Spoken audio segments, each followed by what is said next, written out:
तो जो चुनौती है वो यहाँ पर उतनी आसान नहीं दिख रही है, और जिस तरह से असदुद्दीन ओवैसी ने जो आवाज़ खड़ी की है, और उसे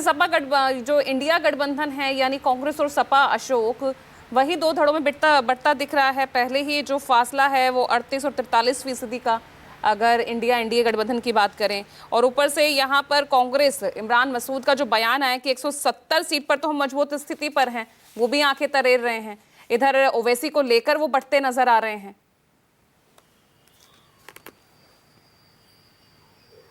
देखिए, सबसे महत्वपूर्ण बात तो ये है कि उत्तर प्रदेश में साल 2027 के विधानसभा चुनाव में इंडिया गठबंधन, जिसमें फिलहाल अभी कांग्रेस और समाजवादी पार्टी उत्तर प्रदेश में दो बड़े घटक दल हैं, ये कितनी सीटों पर चुनाव लड़ेंगे, इस पर मंथन बहुत तेजी के साथ किया जा रहा है। जो बात आपने कही कि इमरान मसूद ने कहा कि 170 सीटों पर वो बहुत ज्यादा प्रभावी है, दरअसल ये एक तरह से प्रेशर पॉलिटिक्स है जो कांग्रेस की तरफ से समाजवादी पार्टी को बनाने की कोशिश की जा रही है कि इससे कम सीटों पर हम समझौता नहीं करेंगे। आपको ध्यान होगा कि लोकसभा चुनाव के वक्त भी जब कांग्रेस और समाजवादी पार्टी ने उत्तर प्रदेश में गठबंधन के तहत चुनाव लड़ा, तो उस वक्त भी सीटों के बंटवारे को लेकर काफी खींचतान देखने को मिली थी। यूपी लेवल के जितने भी नेता थे समाजवादी पार्टी की चाहे कांग्रेस के, वो लगातार सीटों को लेकर एक दूसरे पर दबाव बनाने की रणनीति के तहत बयान देते हुए नजर आ रहे थे। लेकिन अंतिम फैसला तब हुआ जब राहुल गांधी और कांग्रेस के का जो केंद्रीय नेतृत्व है और अखिलेश यादव इनकी पार्टी का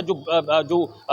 नेतृत्व है, वो एक साथ बैठे, तब सीटों के तालमेल को लेकर आपसी सहमति बनी थी। अब जो बात आपने कही कि उत्तर प्रदेश में समाजवादी पार्टी या कांग्रेस कितनी सीटों पर चुनाव लड़ेगी, इस पर मंथन किया जा रहा है। मेरे पास जो जानकारी है, समाजवादी पार्टी के मुखिया लगातार जिलेवार जो उनके नेता हैं उनके साथ बैठकें कर रहे हैं और ये फीडबैक लेने की कोशिश कर रहे हैं कि किन सीटों पर हम जीते तो कितने मतों से जीते, किन सीटों पर हम हारे तो कितने मतों से हारे, हार जीत का अंतर क्या रहा, इस पर रणनीति तैयार की जा रही है। दूसरी बात, कौन कौन सी सीट गठबंधन के तहत सहयोगी दलों को दी जा सकती है जहां पर कांग्रेस ज्यादा मजबूती से चुनाव लड़ सकती है, इस बात को भी कांग्रेस को समाजवादी पार्टी के नेतृत्व के सामने रखना होगा। इस तरह की बातचीत चल रही है कि सीटें वही गठबंधन के तहत शेयर की जाएंगी जहां पर कांग्रेस मजबूत स्थिति में होगी, और उम्मीदवार कौन होगा इस पर भी बातचीत होगी कि अगर हम ये सीट आपको गठबंधन के तहत देते हैं तो वहां पर किस उम्मीदवार को आप चुनावी मैदान में उतारेंगे और वो कैसे बीजेपी या यूं कहे कि एनडीए के उम्मीदवार को टक्कर दे पाएगा। तो ये सीट शेयरिंग का मामला मुझे लगता है कि अभी थोड़ा लंबा विषय है। आने वाले समय में जब चुनाव और नजदीक आएंगे तो उस पर मंथन शुरू हो जाएगा। लेकिन हाँ, एक तरह का जो सियासी दबाव है वो बनाने की रणनीति समाजवादी पार्टी और कांग्रेस दोनों की तरफ से की जा रही है। हालांकि गठबंधन के तहत ही ये लोग विधानसभा का चुनाव लड़ेंगे, इसमें कोई संदेह नहीं है। खुद अखिलेश यादव भी इस बात को कह चुके हैं, कांग्रेस का केंद्रीय नेतृत्व इस बात को कह चुका है कि वो इंडिया गठबंधन के तहत ही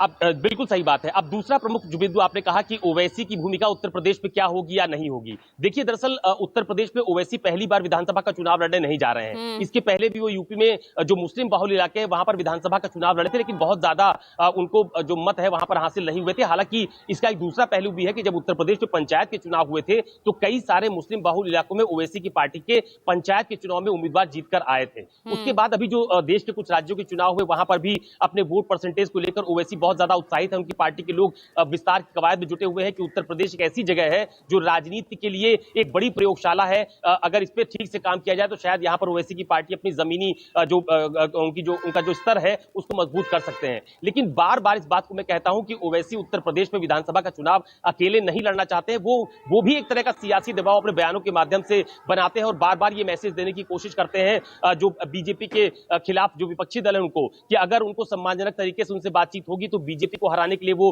किसी भी दल के साथ हैं। अब एक सॉफ्ट कॉर्नर अभी आपने देखा कि प्रोफेसर रामगोपाल यादव जो कि समाजवादी पार्टी के वरिष्ठ नेता हैं, उन्होंने कहा कि बीजेपी को हराने के लिए जो भी साथ आता है हम उसका स्वागत करते हैं, लेकिन सीटें कितनी देंगी बात यहीं पर आकर फंस जाती है। अब ओवैसी ने जो पहली जनसभा बहराइच के मटेरा में की है वो जगह सिर्फ इसलिए चुनी गई क्योंकि हाल फिलहाल उत्तर प्रदेश में एक जो बड़ी सियासत देखने को मिली, एमआईएम के यूपी अध्यक्ष शौकत अली, उन्होंने कहा कि वो महाराजा सुहेलदेव को राजा ही नहीं मानते, अगर वो राजा होते तो उनका कोई किला होता। तो इस बात को लेकर सुहेलदेव राजभर को लेकर जो उत्तर प्रदेश की सियासत करने वाले दल है, चाहे वो ओम प्रकाश राजभर हो या आपने देखा होगा कि इन दिनों उत्तर प्रदेश में एक और संगठन बहुत एक्टिव हुआ है जिसको लाखन आर्मी का नाम दिया गया है, वो भी राजभर और पासी समुदाय जो उत्तर प्रदेश का है वो सुहेलदेव राजभर को अपना एक गौरव के तौर पर उनको मानता है कि वो उनके समाज के गौरव है। तो इसको लेकर एक बड़ी सियासी बहस उत्तर प्रदेश में देखने को मिली।